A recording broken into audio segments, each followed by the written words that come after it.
तो चलो बच्चा, आज हम लोग पूरा मैथ्स का 1 घंटे में ऑपरेशन और डायग्नोसिस करने वाले हैं, क्योंकि आपके पास 1 दिन का समय बचा है मैथ्स का बोर्ड एग्जाम के लिए। आज 15 फैब है, कल 16 और उसके बाद 17 फैब को आपका मैथ्स का एग्जाम है, बोर्ड एग्जाम। तो इसके लिए हमको बहुत स्मार्ट स्ट्रेटेजी अप्लाई करना पड़ेगा। पुराना वीडियो में हमने बोला था आपको, आज मॉर्निंग वाला वीडियो में, कि हम रात को जरूर आपके लिए पूरा कंप्लीट पूरा मैथ्स का 1 घंटे में कंप्लीट रिवीजन करवा दूंगा। और जो मैंने कमिटमेंट किया आज उसको मैं फुलफिल कर रहा हूं। बस आपका कमिटमेंट, जो अब आपकी बारी है क्या करने का, वर्क करने का, स्मार्ट वर्क करने का। आप मेरे साथ बने रहो, 1 घंटा पेन पेपर लेके बैठो और पूरा मैथ्स को हम लोग 1 घंटे में देखो कैसे कंप्लीट करेंगे, इंपॉर्टेंट क्वेश्चन के साथ। सारा फॉर्मूला आपको, जितना मैं 1 घंटे में फॉर्मूला बता रहा हूं उसको अभी देख लेना, कल सुबह देख लेना, दोपहर में और रात में 4 बार अगर आप देखोगे एक भी क्वेश्चन सबसे छूटेगा नहीं, गारंटी गारंटी। ठीक है, तो चलो स्टार्ट करते हैं। पहला जो है एपी से हम स्टार्ट कर रहे हैं, क्योंकि एपी प्रायोरिटी में मेरा फर्स्ट है। ये आसान है और फॉर्मूला बेस्ड है। ठीक है, तो आपको बस फॉर्मूला दिमाग में रखना है। सबसे फर्स्ट क्या है बच्चा, डी का वैल्यू। डी यहाँ क्या है, कॉमन डिफरेंस। क्या है D, common difference. Common difference D का फॉर्मूला क्या होता है, कॉमन डिफरेंस का second term minus first term, मतलब D is equal to a2 minus a1, second minus first. अगर हम थर्ड को कंसीडर करेंगे तो third term minus second term. ठीक है, एंड सो ऑन, ऐसा चलते जाएगा। देखिए, इसको दिमाग में रखना है। अच्छा, nth टर्म का फॉर्मूला क्या है, an is equal to a plus n minus 1 into D, जो कि यहाँ पे an इज इक्वल टू क्या होता है, nth टर्म है, a फर्स्ट टर्म और d कॉमन डिफरेंस। बहुत बेसिक फॉर्मूला है।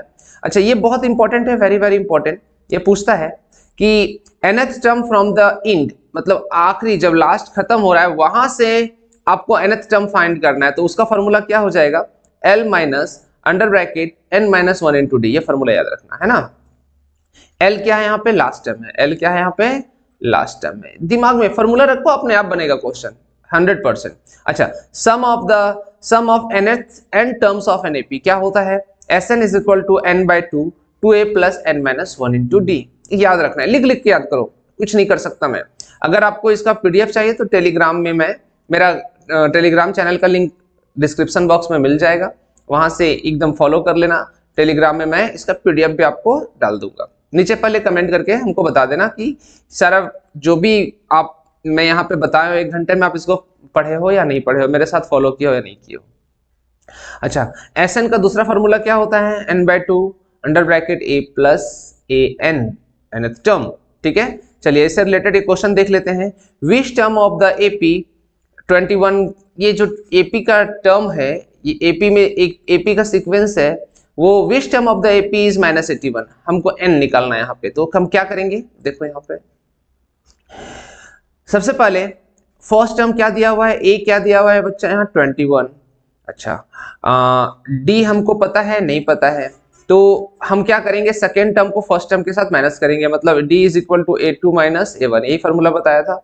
चलो ठीक है, तो 18 माइनस 21 क्या हो गया, 18 माइनस 21 माइनस 3। d का वैल्यू कितना हो गया बच्चा, माइनस 3।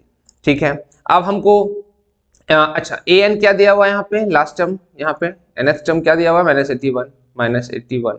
अब हमको an का फॉर्मूला क्या होता है, a plus n minus 1 into D, यही ना होता है। चलिए ठीक है, वैल्यू पुट करते हैं।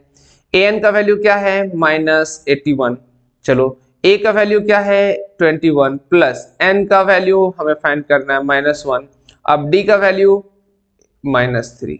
ठीक है, कोई दिक्कत, चलिए ठीक है। अब यहाँ पर आगे सॉल्व करते हैं। Minus 81 is equal to 21। अच्छा, अब प्लस तो रहने दो as it is, minus 3 into N, तो minus 3n, minus into minus plus 3। ठीक है, अच्छा, minus 81 is equal to 21 plus 3, 24 minus 3n। अच्छा, 24 को अगर हम राइट से लेफ्ट लाते हैं, ट्रांसपोज करते हैं, तो क्या हो जाता है बच्चा, प्लस विल बिकम माइनस। तो minus 81 minus 24 is equal to minus 3n।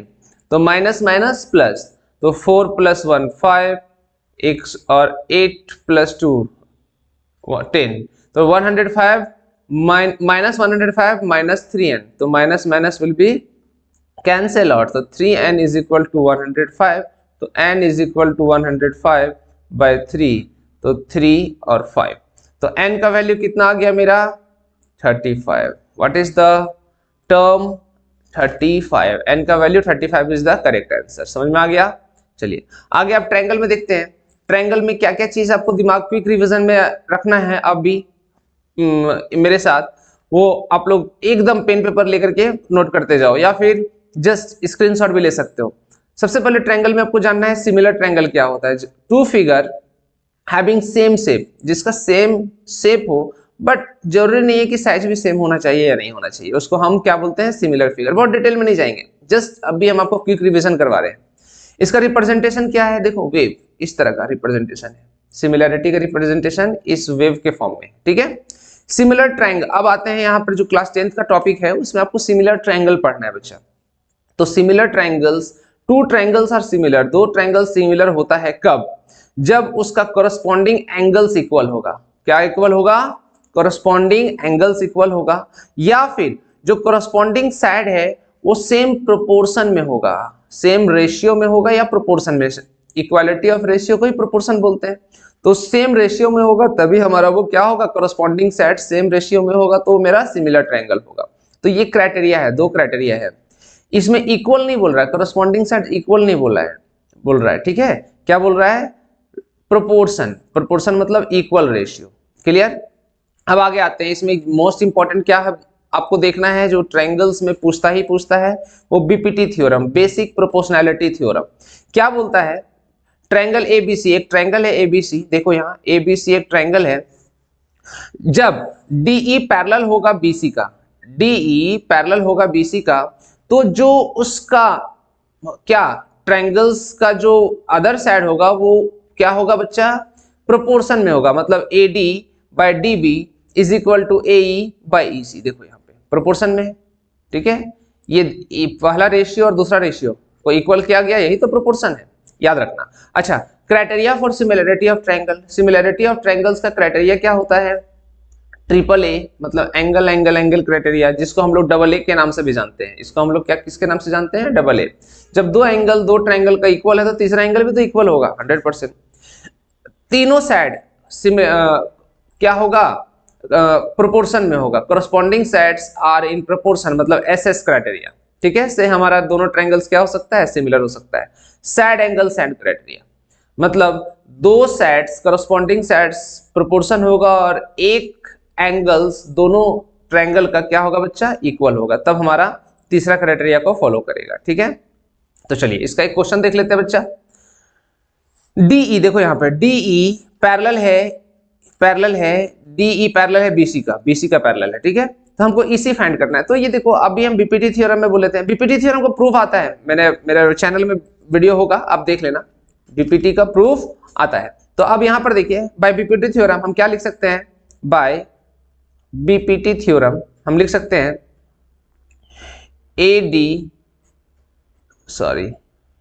AD by DB is equal to AE by EC लिख सकते हैं। क्यों, क्योंकि डीई यहाँ पैरेलल है किसका, बीसी का पैरेलल है, ठीक है। तो एडी का वैल्यू क्या है 1.5 सेंटीमीटर, बाय डीबी का वैल्यू क्या है 3 सेंटीमीटर, ए का वैल्यू क्या है 1 सेंटीमीटर, और ईसी का वैल्यू हमको फाइंड करना है। चलिए यहाँ पर अब आगे आते हैं। तो यहाँ पर 1.5 centimetre into EC is equal to 1 centimetre into 3 centimetre लिख सकते हैं। तो देखिए EC is equal to 1 centimetre into 3 centimetre by 1.5 centimetre, centimetre will be cancel. तो EC इज इक्वल टू, ये पॉइंट ऊपर जाएगा तो क्या हो जाएगा 30/15, देखिए 2, तो EC का वैल्यू कितना आ गया 2 सेंटीमीटर, आ गया आंसर। कितना आसान है, चीजों को समझना है, ठीक है। बहुत इजी लगेगा अगर आप मेरे साथ सारा क्वेश्चन जितना हम करवा रहे हैं और फॉर्मूला जो करवा रहे हैं अगर आप मेरे साथ बने रहोगे तब।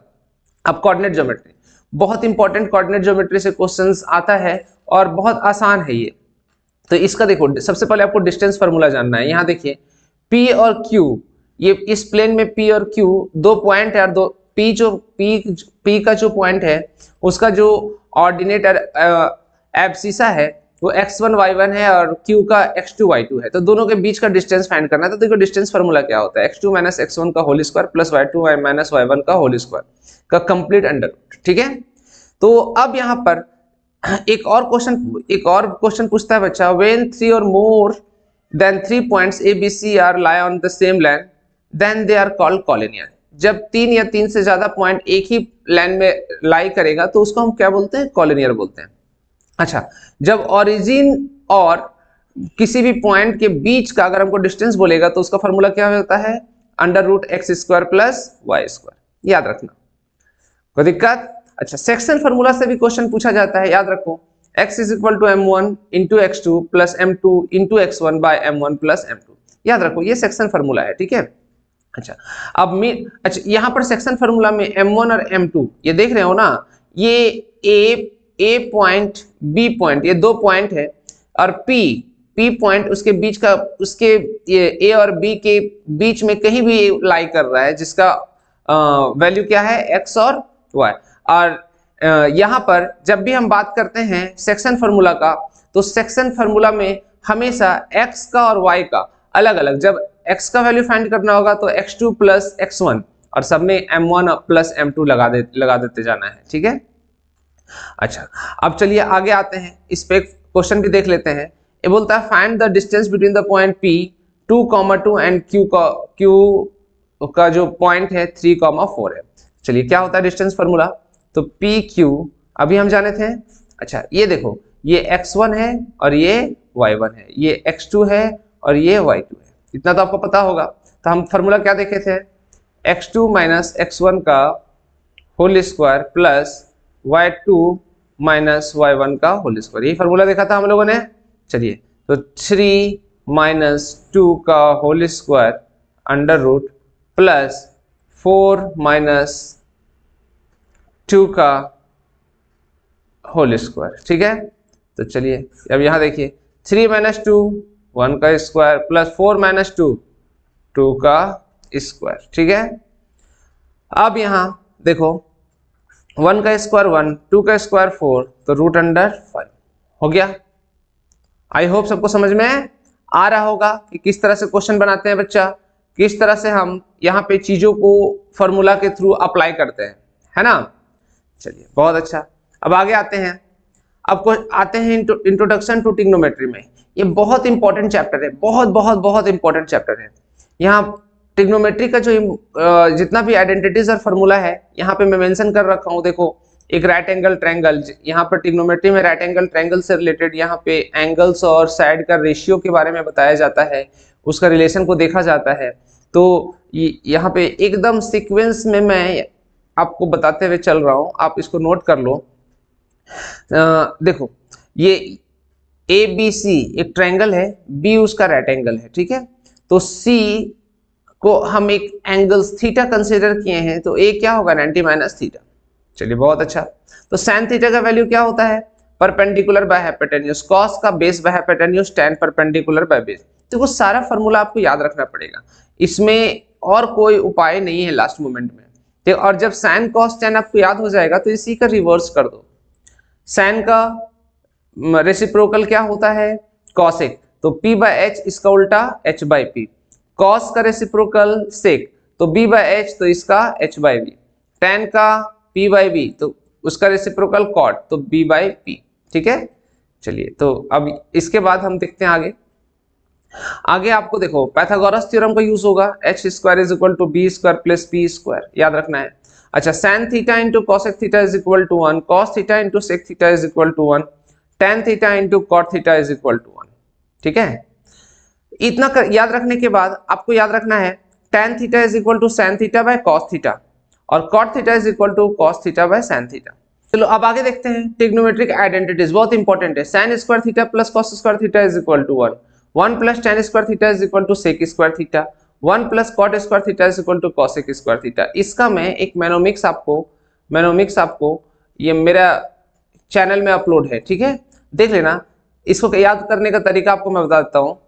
स्प्राइट और कोक एक देना, स्प्राइट और कोक एक देना, एक टी से एक कट कॉफी, ठीक है।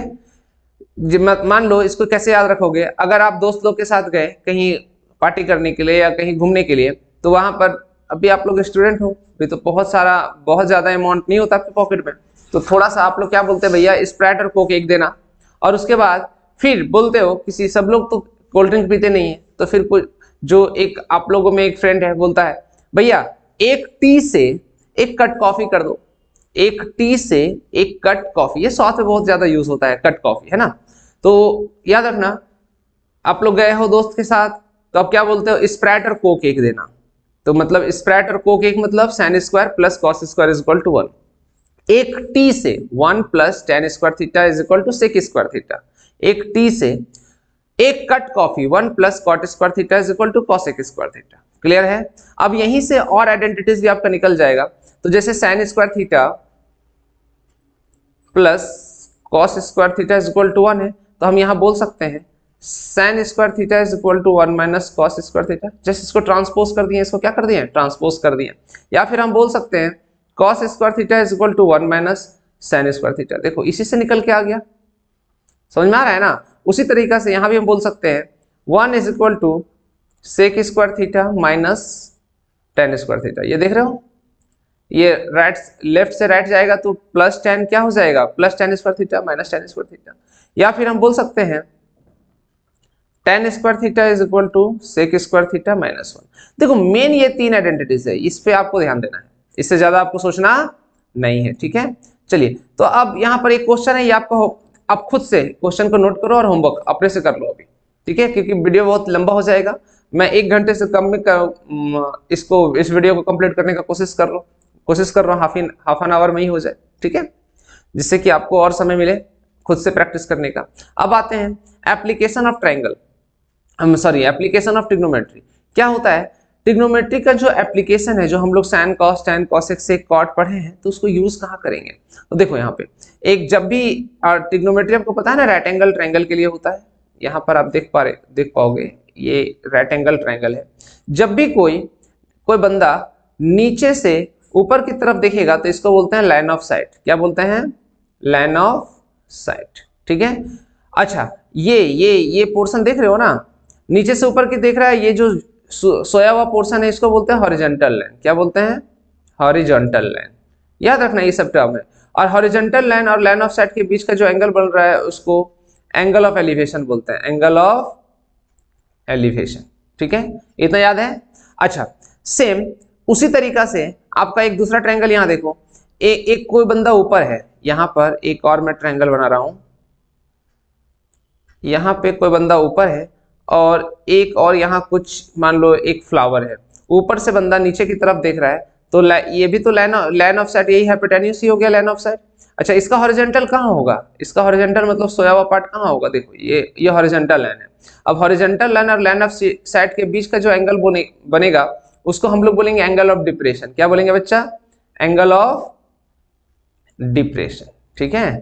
थोड़ा मैं वीडियो मेरा फास्ट हो रहा है, कोई बात नहीं, मैनेज कर लेना, एक दिन के बाद एग्जाम है इसीलिए, ठीक है। अब यहाँ पर देखिए ये और लाइन ऑफ साइट, ये हॉरिजॉन्टल। बहुत बच्चे क्या करते हैं कि यहाँ इससे एंगल बना देते हैं, ये जो गलत हो जाएगा। ये देख रहे हो ना, परपेंडिकुलर और हाइपोटेन्यूस के बीच का एंगल नहीं बनाना है। क्लियर, चलिए बहुत अच्छा। अच्छा, ये क्वेश्चन भी है जस्ट एप्लीकेशन ऑफ ट्रिग्नोमेट्री का, बहुत इंपॉर्टेंट क्वेश्चन, ये भी आप खुद से बनाओगे, लिख लो, एग्जाम में आता है और बहुत इजी क्वेश्चन है। अगर आपको ये बन रहा है जो 2-3 क्वेश्चन में दिया हूं, तो समझो कि आपके लिए चीजें क्या हो जाएगा, आसान हो जाएगा।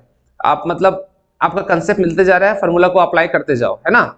मैं बना दूंगा तो मेरे लिए आप मतलब हमको एग्जाम नहीं देना, आपको एग्जाम देना है, इसलिए आपको बेनिफिट होना चाहिए।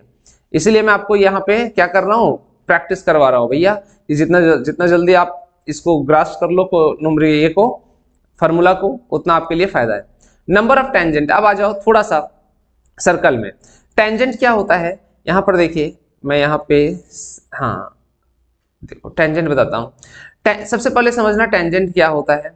एक सर्कल है, अब सर्कल में जब किसी एक पॉइंट से, किसी एक डिस्टिंक्ट पॉइंट से क्या कर रहा है बच्चा, लाइन, चलो ये गलत बन गया, थोड़ा सा इसको मैं मिटा रहा हूँ, रुक जाओ, ठीक है। अब यहाँ पे हाँ चलिए, अभी मैं सर्कल फिर से बना रहा हूं। ये एक सर्कल बनाया, ठीक है। अब इस सर्कल से किसी एक पॉइंट से एक लाइन जब क्रॉस करता है, टच करते हुए, छूते हुए क्रॉस करेगा, तो इसको हम क्या बोलेंगे बच्चा? टेंजेंट बोलते हैं। क्या बोलते हैं? टेंजेंट। किसी दो डिस्टिंक्ट पॉइंट से जब लाइन क्रॉस करेगा तो उसको हम क्या बोलते हैं? सेकेंड बोलते हैं। यह तो आपको पता ही होगा। चलिए बहुत अच्छा, इसको बोलते हैं सेकेंड, ठीक है। तो from a point on the circle any one tangent is possible. एक पॉइंट से सर्कल का एक ही टेंजेंट पॉसिबल है, समझ में आ रहा है? From a point outside the circle exactly two tangent can be drawn. अभी यहां पर देखिए, फिर एक मैं यहां सर्कल बना रहा हूं। अब यहां पर एक पॉइंट है, यहां से अगर हम ड्रॉ करेंगे तो दो टेंजेंट ही पॉसिबल है, दो से ज्यादा टेंजेंट पॉसिबल नहीं है। नंबर 1 और ये नंबर 2, ठीक है। From a point inside the circle no tangent. Circle के अंदर क्या पॉसिबल है टेंजेंट बनाना? नहीं, पॉसिबल नहीं है, ठीक है।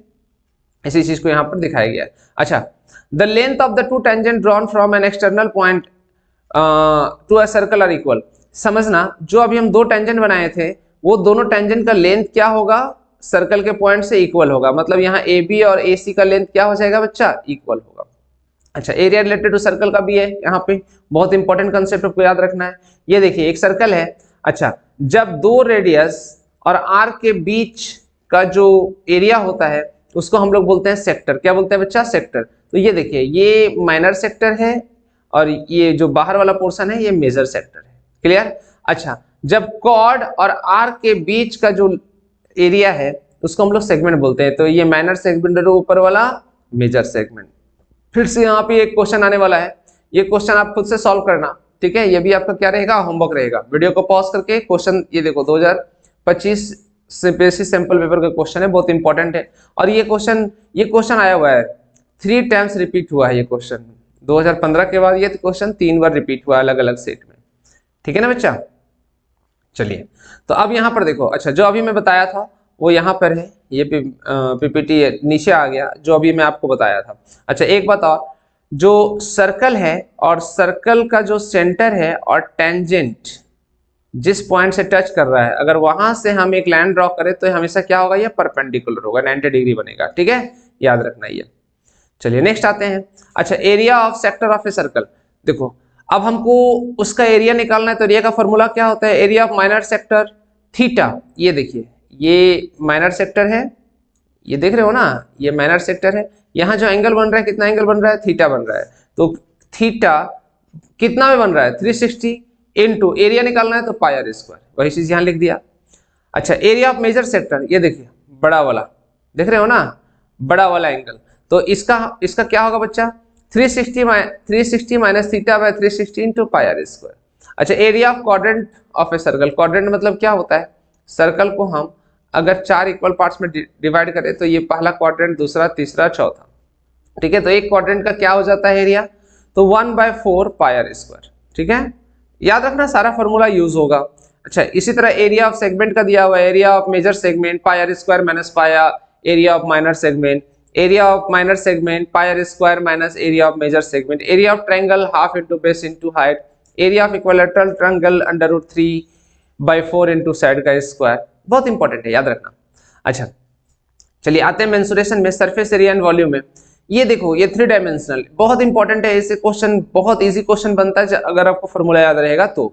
वॉल्यूम का क्या होता है? A cube, lateral surface area 4a square, total surface area 6a square, length of the body diagonal, मतलब length of a body diagonal क्या? ये पार्ट, ठीक है, रूट अंडर 3a।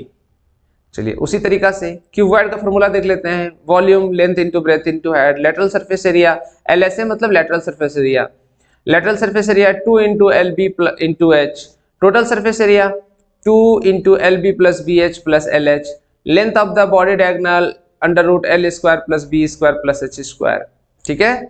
चलिए, रेड सर्कुलर सिलेंडर वॉल्यूम, यहाँ सिलेंडर का सबसे पहले वॉल्यूम देखेंगे। क्या होता है बच्चा? पाई आर स्क्वायर। ये सर्कुलर पार्ट है तो इसका एरिया क्या होता है सर्कल का? Pi are square, pi are square. अब इसका हाइट कितना है? तो ये h से मल्टीप्लाई कर दो, सर्कल का एरिया को h से मल्टीप्लाई कर दो, वॉल्यूम निकल गया। अच्छा, इसका कर्व सरफेस एरिया, ये लेटरल सरफेस एरिया का यहाँ दूसरा नाम है curve surface area. Curve surface area मतलब ये कर्व पार्ट, क्या पार्ट? Curve part. यहाँ देख रहे हो ना, कर्व पार्ट। मैं थोड़ा सा बहुत जल्दी में बता रहा हूँ क्योंकि आपके पास समय नहीं है, एक दिन का समय बचा हुआ है। हमको अगर जल्दी में नहीं बताएंगे तो कुछ नहीं होगा। आप लोग इसको कॉप अप करो, अभी रिवाइज करना है इसलिए थोड़ा हम फास्ट चल रहे हैं। तो पाई आर स्क्वायर, तो देखो यहाँ तो क्या होता है बच्चा, 2 पाई आर। सर्कल का जो सरकमफ्रेंस होता है 2 पाई आर, और किसकी हाइट कितना है इसका, h, तो 2 पाई आर h। बस कर्व सरफेस एरिया निकालना हो तो सरकमफ्रेंस इनटू हाइट कर देना। टोटल सरफेस एरिया मतलब curve surface area plus area of top and area of bottom को ऐड कर दो, तो 2 pi are square plus 2 pi R h। इसको अगर हम सॉल्व करेंगे, कॉमन निकालेंगे तो 2 pi R under bracket r plus h। ठीक है, चलिए आई होप सर सबको फॉर्मूला याद हो रहा होगा। अच्छा, right hollow cylinder, hollow cylinder थोड़ा आपको प्रैक्टिस करना पड़ेगा। वॉल्यूम क्या होता है बच्चा, देखिए यहाँ ये यहाँ से ये पोर्शन जो है कट करके निकाल दिया गया, देख रहे हो ना, तो और ये हॉलो बन गया, इसी को हॉलो सिलेंडर बोलते हैं। तो ये जो बड़ा वाला रेडियस है उसका कैपिटल R से हम लोग जान रहे हैं, और छोटा वाला रेडियस को स्मॉल r, और इसका हाइट कितना है h। तो वॉल्यूम क्या होता है टोटल, बट टोटल जो हम वॉल्यूम निकालेंगे बड़ा सिलेंडर का, pi capital R square h minus, हम इसको निकाल चुके हैं कट करके, हॉलो किया हुआ है तो माइनस कर दो पाई R स्क्वायर h, r यहाँ स्मॉल वाला। ठीक है, इसको कॉमन निकालोगे तो पाई h under bracket capital R square minus small r square. ठीक, कर्व सरफेस एरिया में प्लस हो जाएगा, कर्व सरफेस एरिया में क्या हो जाता है, प्लस हो जाता है, क्योंकि सरफेस एरिया बढ़ गया ना, बाहर का भी और अंदर का भी सरफेस एरिया बढ़ गया। अच्छा, टोटल सरफेस एरिया याद रखना 2 pi under bracket capital R plus small r under bracket h plus capital R minus small r। ठीक है, स्फीयर, अब स्फीयर देखिए, फुटबॉल स्फीयर है, तो वॉल्यूम क्या होता है उसका 4/3 पाई आर क्यूब। अच्छा, इसमें curve surface area total surface area नहीं है, सिर्फ टोटल सरफेस एरिया है, क्योंकि कर्व उसका कोई पार्ट कटा हुआ नहीं है इसका, इसलिए इसका होता है 4 पाई आर स्क्वायर। हेमिस्फीयर, जब हम स्फीयर को हाफ पार्ट में डिवाइड कर देते हैं तो हेमिस्फीयर हो जाता है। इसका वॉल्यूम क्या होता है बच्चा, 2/3 pi R cube, curve surface area 2 pi are square, total surface area 3 pi are square. Right circular cone, volume is equal to होता है 1/3 पाई आर स्क्वायर h। ठीक है, मतलब सिलेंडर का जो हमारा वॉल्यूम है उसको अगर हम कौन से कंपेयर करें तो इसका 1/3 होता है, तो 1/3 पाई आर स्क्वायर h। अच्छा, curve surface area pi R L, curve surface area देख रहे हो ना, ये जोकर वाला कैप के बारे में बोल रहे हैं, पाई आर एल। एल क्या है यहाँ, स्लैंट हाइट है, तो स्लैंट हाइट का फॉर्मूला क्या होता है, L is equal to under root R plus h, R square plus h square. Total surface area pi are square plus pi R L, इस कॉमन निकालेंगे तो pi R under bracket L plus R। एक और question यहाँ हम दे रहे हैं, इसको भी जल्दी से आप अभी नोट करते हुए वीडियो को पॉज करके इसको बनाने की कोशिश करो। जितना फॉर्मूला बताए हैं उसमें ये क्वेश्चन सबसे बन रहा है कि नहीं, बस फॉर्मूला को अप्लाई करो। मैं फिगर बना दे रहा हूँ, देखो ए solid toy is in the form of hemisphere, एक सॉलिड टॉय है जो किसके फॉर्म में बच्चा, हेमिस्फीयर के फॉर्म में है। देखो यहाँ पे हेमिस्फीयर के फॉर्म में है, सरमाउंटेड बाय रेड सर्कुलर कोन, जो कि इसमें एक ऊपर से कवर किया गया है रेड सर्कुलर कोन का। The height of the cone is 2 centimetre, जो कोन का हाइट है कितना है, 2 सेंटीमीटर है। और डायमीटर ऑफ द बेस, अच्छा इसका डायमीटर देखो यहाँ पर, ये इसका डायमीटर जो है 4 सेंटीमीटर है। Determine the volume of the toy, तो इस टॉय का जो वॉल्यूम है फाइंड करना है। तो अब इसका वॉल्यूम ऑफ टॉय क्या हो जाएगा, सॉल्व खुद कर लेना। Volume of toy is equal to volume of hemisphere plus volume of cone. अभी जो हम फॉर्मूला बताए थे, फॉर्मूला लगा करके वैल्यू पुट कर दो। देखो कितना आसान है, समझ में आ रहा है ना, क्यों हम करवा रहे हैं अभी, ये करवाने के पीछे का समझ में आ रहा है रीजन कि सारा फॉर्मूला क्यों जरूरी है। तो चलिए स्टैटिस्टिक्स में आते हैं बच्चा। क्लास इंटरवल क्या होता है, upper limit minus lower limit. Class mark क्या होता है, upper limit plus lower limit divided by 2। Arithmetic mean को 3 पार्ट्स में हम लोग डिवाइड करते हैं, 3 मेथड से बनाते हैं। पहला है डायरेक्ट मेथड, दूसरा है एज्यूम मीन मेथड, तीसरा है स्टेप डेविएशन मेथड। तो डायरेक्ट मेथड आप यूज कर लो, अभी जो बहुत ज्यादा दिमाग नहीं लगाना है, ठीक है। डायरेक्ट मेथड अभी अगर कोई नहीं आता है, एज्यूम मीन मेथड और स्टेप डेविएशन मेथड, तो डायरेक्ट मेथड से ये क्वेश्चन बनाना है। क्या होता है, summation of F x, summation of F I x I by summation of F आई, ठीक है। ये समेशन क्या है, एडिशन है, एडिशन, ठीक है, कोई दिक्कत। एज्यूम मीन मेथड, मीन का फॉर्मूला होता है A plus summation of F I D I by F I, where A क्या है, एज्यूम मीन है, हमको मानना पड़ता है कि इसमें मीन क्या है, और d i is equal to होता है एक्स आई माइनस ए। इसीलिए हम बोले जिसको अगर कॉन्फिडेंस है तो एज्यूम मीन मेथड बनाना, अदरवाइज डायरेक्ट मेथड बहुत इजी है। क्लियर। अगर इसका मैं ऑलरेडी वीडियो अपने चैनल में अपलोड कर चुका हूँ, पुराना वीडियो है, जाकर देख लेना, क्योंकि ये बहुत टाइम टेकन है बनाने में, इसलिए वीडियो बहुत लंबा हो जाता है, इसलिए मैं इसका क्वेश्चन अभी चूज नहीं किया हूँ। अच्छा, मोड क्या होता है? L plus under bracket fi f1 minus f0 by 2fi minus f0 minus f2 into h। अब यहाँ पर सारा इसका क्या दिए हुए हैं बच्चा, जो ये एग्जिस्ट करता है। f1 क्या है? फ्रीक्वेंसी ऑफ मॉडल क्लास है। f0 क्या है? Frequency of the class preceding the model class। f2 frequency of the class succeeding the model class। l lower limit of the model class। h size of the model class। ठीक है, चलिए median, same median का formula भी देख लो। आपका एक एक question आपको इससे बनाना है, मेरे चैनल में मिल जाएगा, जाकर के देख लेना आप लोग प्लेलिस्ट में जाकर के, है ना। अब आते हैं मेन हम लोग रिलेशन। इससे तो एकदम एक क्वेश्चन पूछता है, relation between mean, median and mode. तो मोड क्या है? 3 times of median minus 2 times of mean. याद रख लेना, एकदम डायरेक्ट रिलेशन को इससे पूछ देता है। मीन जस्ट इसी को हम क्या कर देंगे बच्चा, इसी को हम एकदम सॉल्व कर देंगे तो मिल जाएगा आपको mean is equal to 3 median minus mode by 2। और मीडियन क्या है? Mode plus 2 into median by 3। अच्छा, अब आते हैं मेन प्रोबेबिलिटी, सबसे इजी चैप्टर, सबसे स्कोरिंग चैप्टर प्रोबेबिलिटी। प्रोबेबिलिटी में बस थोड़ा सा कंसेप्ट आपको दिमाग में रखना है, 100% मार्क्स आएगा। प्रोबेबिलिटी ऑफ इवेंट क्या होता है? Number of favourable outcomes by total number of possible outcomes. ठीक है बच्चा, चलिए। अच्छा, ये रियल नंबर आ गया, 1 मिनट। तो यहाँ पर देखिए, एक कार्ड से रिलेटेड आपको समझना बहुत जरूरी है, बहुत इंपॉर्टेंट है। अगर आप ये कर लोगे तो केस स्टडी में ये जरूर आता है। तो ये हम आपको थोड़ा सा एक्सप्लेन कर देते हैं। क्या होता है, एक कार्ड में टोटल 52 कार्ड, मतलब प्लेइंग कार्ड, टोटल कितना कार्ड है उसमें? 52 कार्ड्स है। उसमें रेड कार्ड कितना होता है? 26। और ब्लैक कार्ड कितना होता है? 26। ठीक है। अब रेड कार्ड को में भी ये देखो, ये शेप का, इसको हम लोग डायमंड बोलते हैं। क्या बोलते हैं बच्चा? डायमंड। इसको हम लोग क्या बोलते हैं? हार्ट। ठीक है। इस तरह का जो आप लोग गेम कभी खेले होगे या देखे होगे, इसको बोलते हैं स्पेड्स। और इस तरह से फ्लावर, इसको जो फ्लावर जैसा होता है, इसको बोलते हैं हम लोग क्लब। ठीक है। तो रेड कलर 26 और ब्लैक कार्ड जो है वो 26 होता है। और रेड कलर में डायमंड और हार्ट दो रेड कलर को में डिवाइड किया गया है। तो डायमंड जो है वो 13 और हार्ट जो है वो 13। अच्छा, ब्लैक कार्ड में स्पेड्स जो है 13 और क्लब जो है वो 13। ठीक है। अब इतना याद रखना। सबसे फिर से एक बार रिकैप करते हैं। टोटल 52 कार्ड होता है बच्चा। 52 कार्ड में रेड कार्ड 26 होता है और ब्लैक कार्ड 26 होता है। अच्छा, रेड कार्ड में भी 2 पार्ट में डिवाइड किया गया है, एक डायमंड और एक हार्ट। तो डायमंड में 13, 26 का हाफ 13, फिर 26 का हाफ 13। तो डायमंड में 13, हार्ट में 13। ब्लैक कार्ड में भी 2 पार्ट में डिवाइड किया गया है, स्पेड्स और क्लब। स्पेड्स में भी 13 और क्लब में भी 13। उसके बाद बच्चा देखो, ये जो अभी मैं बताया फर्स्ट पॉइंट वही है। हार्ट 13 डायमंड्स में बताया, ब्लैक कार्ड ये भी बताया। तो suits nearly heart diamond 13 card शब्द। अच्छा, इसमें 1 2 3 4 5 ये इस तरह का आपको नंबरिंग रहेगा। ठीक है। 1 को हम लोग एस बोलते हैं। क्या बोलते हैं? एस बोलते हैं। अच्छा, किंग रहता है, क्वीन रहता है, जैक रहता है। फेस कार्ड मतलब क्या होता है? जिसमें चेहरा बना होता है उसको फेस कार्ड बोलते हैं। तो ठीक है। तो टोटल फेस कार्ड कितना है बच्चा? 12 है। टोटल फेस कार्ड कितना है? 12। अच्छा, किंग, क्वींस और जैक और एस को हम लोग ऑनर कार्ड बोलते हैं। क्या बोलते हैं? Honour card. किंग को, क्वीन को, जैक को और एस को ये ऑनर कार्ड इसलिए क्योंकि इसको प्रायोरिटी बेसिस पे हम लोग रखते हैं।